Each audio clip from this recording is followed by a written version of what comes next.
ఇదే పరమానందపురం. ఈయన పరమానందయ్య గారి స్నేహితుడు పేరయ్య గారు. ఈవిడే ఆనందమ్మ గారు, గురువు గారి భార్య. వీరంతా పరమానందయ్య గారి శిష్యులు.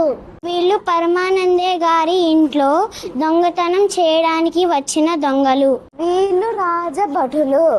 ఈయన కళింగ రాజ్యానికి రాజు శ్రీకృష్ణదేవరాయలు. ఇప్పుడు పరమానందయ్య గారింట్లో ఏం జరుగుతుందో ఒక్కసారి చూద్దాం పదండి.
గురువు గారి ఇంటి నుంచి పొగ రావటం చూసి లోపలికి వెళ్లి దొంగలను గుర్తించి బంధించారు.